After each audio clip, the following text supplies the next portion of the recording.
अगर हम बच्चों को छोटी उम्र में ही नैतिक मूल्य और आध्यात्मिक संस्कार दें तो ये उनके अंदर गहरे चले जाते हैं।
पे चल के देता जो ये संदेश, प्रेम के रंग सब रंगे, सबका है एक खिवैया, भीड़ में हो या रहे अकेला, आनंद में रमता जो नंदती नंदती नंदती नंदती नंदती वा नंदती नंदती नंदती नंदती नंदती वा नंदती नंदती नंदती नंदती नंदती देवा नंदती नंदती नंदती नंदती नंदती देवा।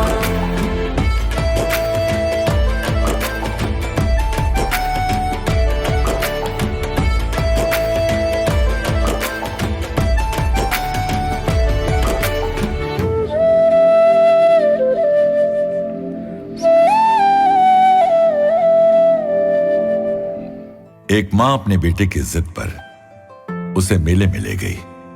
वहां के रंग बिरंगे खिलौनों को देखकर बेटे का मन ललचा उठा। उसने माँ से उसे कुछ खरीद कर देने की मांग की। माँ बेचारी के पास पैसे तो थे नहीं, पर बेटे से ये कहना भी नहीं चाहती थी, तो वो कोई न कोई बहाना करके उसे टालती रही। इस दृश्य को एक सज्जन देख रहे थे। उन्हें वो लड़का बहुत प्यारा लगा। उसे खिलौना खरीद के देने का मन भी हुआ, पर वे कुछ बोले नहीं। एक अनजान व्यक्ति के ऐसा कहने करने से माँ कहीं परेशान ना हो जाए।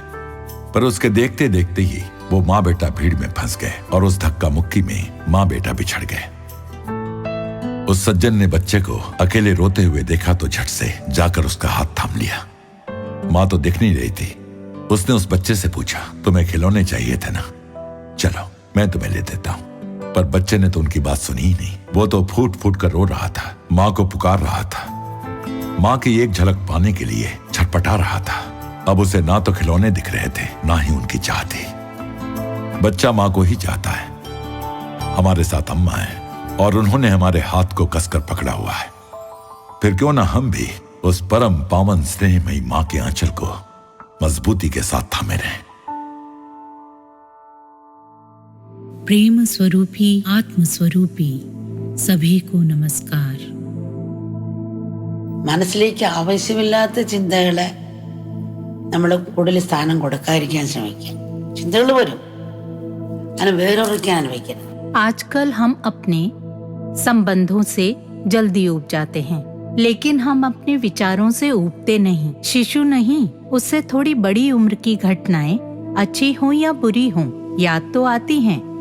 बचपन में मन क्लीन स्लेट जैसा होता है। पुराना मिटाकर नया लिख सकते हैं। क्लीन पेपर होता है।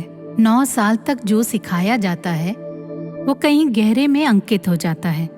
अगर हम बच्चों को छोटी उम्र में ही नैतिक मूल्य और आध्यात्मिक संस्कार दें तो ये उनके अंदर गहरे चले जाते हैं। अम्मा ने 6-7 साल की उम्र तक कभी जूते नहीं पहने थे। अमेरिका और दूसरे देशों में जूते पहनकर ही हमें विमान में चढ़ना होता है, लॉज में भी। अम्मा लॉज की दहलीज पर ही आदतन जूते उतार देती हैं, क्योंकि दहलीज पर जूते उतार कर ही अंदर जाना है। बचपन से ये कंडीशनिंग है, मानो कंप्यूटर कमांड देता है जूते उतारो, लेकिन फिर जूते पहन लेती हैं अम्मा। तो प्रयत्न करना चाहिए। अम्मा भी परिवर्तन लाई हैं। नंगे पांव घूमने वाले बच्चों को मिट्टी से हुकवर्म इन्फेक्शन हो जाता था और फिर ये पैरासाइट बच्चे की सारी ताकत को चूस लेता है। उनमें खून की कमी हो जाती थी और इसलिए वे कुपोषण व मुंह के छालों से पीड़ित रहते थे। इसके लिए उन्हें कीड़ों की दवा दी जाती थी। ये सब नंगे पांव चलने से होता था। बड़ी उम्र के लोग और कॉलेज के छात्र सभी जूते पहनते थे, लेकिन हम बच्चे नंगे पांव चलते थे। हमें नंगे पांव चलने की आदत है, इसलिए जूते पहनना कठिन लगता है। बच्चे जूते लेकर आते हैं, लेकिन अम्मा को यूं ही नंगे पांव चलना अच्छा लगता है। आमतौर पर हम जूते दरवाजे पर उतारकर अंदर आते हैं।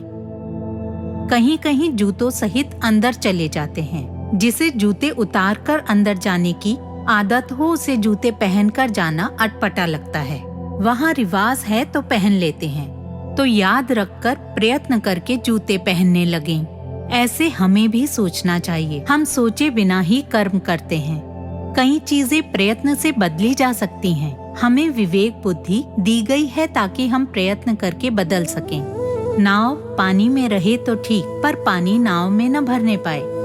इसी प्रकार हो हमारा जीवन। जगत में जीवन बिताते हुए हम प्रयत्न करें कि फिजूल विचारों को अपने मन में स्थान न दें। कभी भी विचार तो आएंगे, उन्हें जड़ें न बसाने दें। एक बार उन्होंने जड़ पकड़ ली तो उन्हें उखाड़ फेंकना मुश्किल होगा। हम किसी पौध को उखाड़ कर फेंक सकते हैं, छोटे से पौधे को भी हिलाकर उखाड़ सकते हैं, परंतु जड़ें फैलाकर वृक्ष बन गया तो उखाड़ना बहुत मुश्किल होगा। हमेशा विवेक करें कि क्या चाहिए क्या नहीं।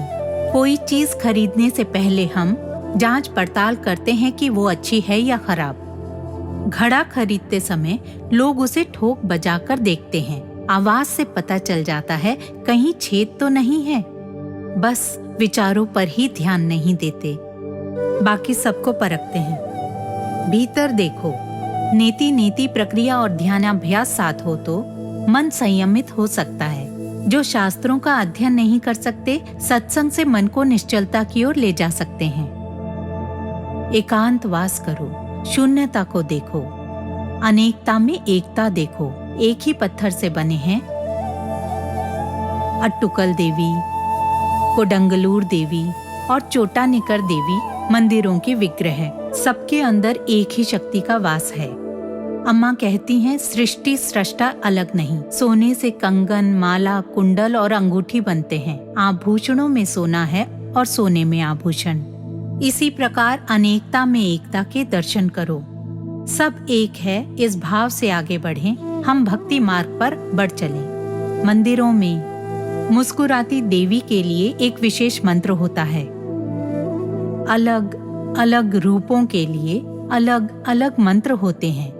ऐसी परंपरा है। उनके सूक्ष्म अर्थ होते हैं। इन्हें हम गहराई से समझकर ही आत्मसात कर सकते हैं। सर्वज्ञ ऋषि मुनि हमें मूर्ख नहीं बनाएंगे। तत्व से अनभिज्ञ हैं, इसलिए हमें ऐसा लगता है हम कुछ जानते नहीं। तुम्हारा भगवान वानर है क्या? इसका हमारे पास जवाब नहीं। यही सनातन धर्म का उद्घोष है। तत्वमसि, तुम वो हो, तुम ब्रह्म हो। हमारा मन बंदर जैसा है। साधारणतः वो एक से दूसरे पेड़ पर कूदता है। हमारा बंदर मन भी यहीं बैठे बैठे रूस अमेरिका जाता है। बिजली से भी तेज गति है मन की। ऐसे चंचल मन को कैसे संयमित करें? इस मन का, इस वानर मन का किस भाव के साथ उद्धार करें? हनुमान ने भगवान राम से कहा कि शरीर से मैं आपका दास हूँ, जीव भाव से आपका अंश और आत्म भाव से हम एक ही तत्व हैं। अभी हम देह, मन, बुद्धि यानी जीव भाव में हैं। पानी को अगर 5 डिग्री तक ही उबालें तो कीटाणु नष्ट नहीं होंगे। 100 डिग्री पर ही कीटाणु नष्ट होंगे। फिलहाल हम खौलते नहीं गंदे पानी हैं। फिल्टर करें तो पेयजल बन सकते हैं। इस भाव से हनुमान जी ने कहा, जीव भाव में हैं हम, देह मन बुद्धि के स्तर पर, अतः यम नियम अनिवार्य हैं। देह आत्मा को पाने के लिए है।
वाइल्ड लाइफ रिजर्व सिंगापुर द्वारा संचालित सिंगापुर में लगभग 315 प्रजातियों के पशु रहते हैं, जिसमें से 16% लुप्तप्राय प्रजातियों के माने जाते हैं। दुनिया में सबसे ज्यादा वनमानुष यहां रखे गए हैं।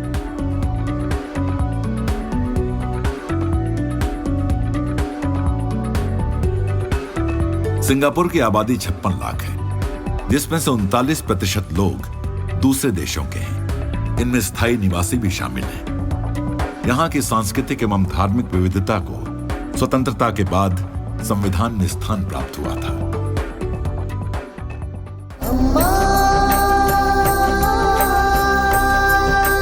सिंगापुर के बच्चे अपनी अनोखी सांस्कृतिक धरोहर को अम्मा के चरणों में अर्पण करने को, उनका अपनी अनूठी रीति से स्वागत सम्मान करने को उत्सुक है।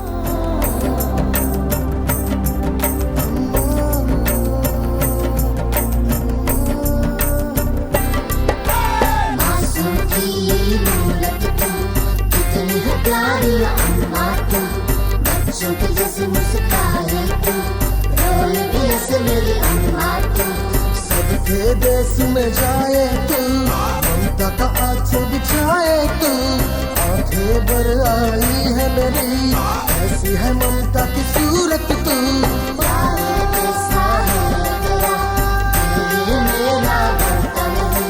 जिस दिशा भी जाऊंगा तुझको पाऊंगा, सबकी पीड़ा मिटाए तू, ऐसा है तुझ में क्या जादू, सबको प्यार से मुस्काए तू, थके गले से लगाए तू।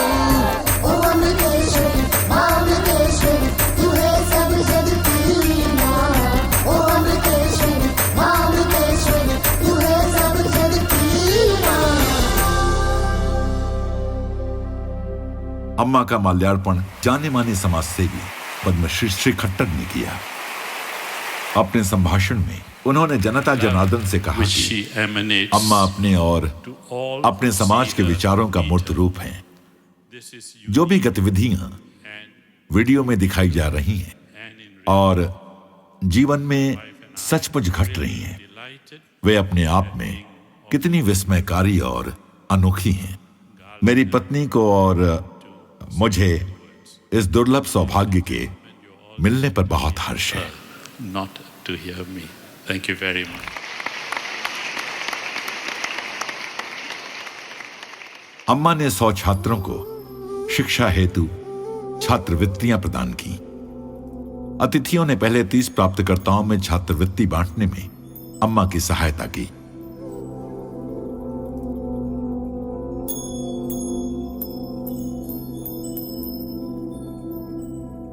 यहां वीआईपी एक ही था जिसे सब लोग मिलने आए थे, और मौका पाते ही वे उनकी अम्मा की बाहों में पिघल से गए।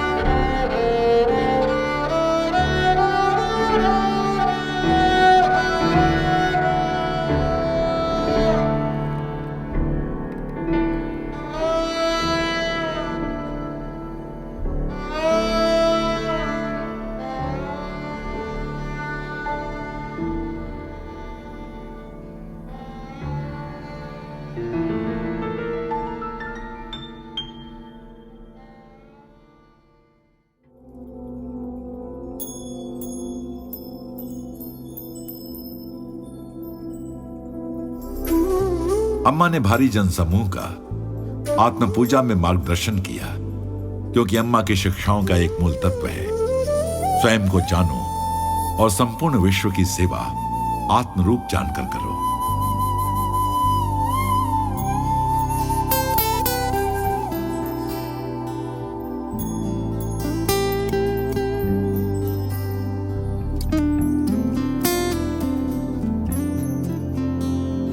She's the music of love and the rhythm of life. She's the song of the earth and the truth in every word. She's a mind embracing the world. She's a mind embracing the world. She's a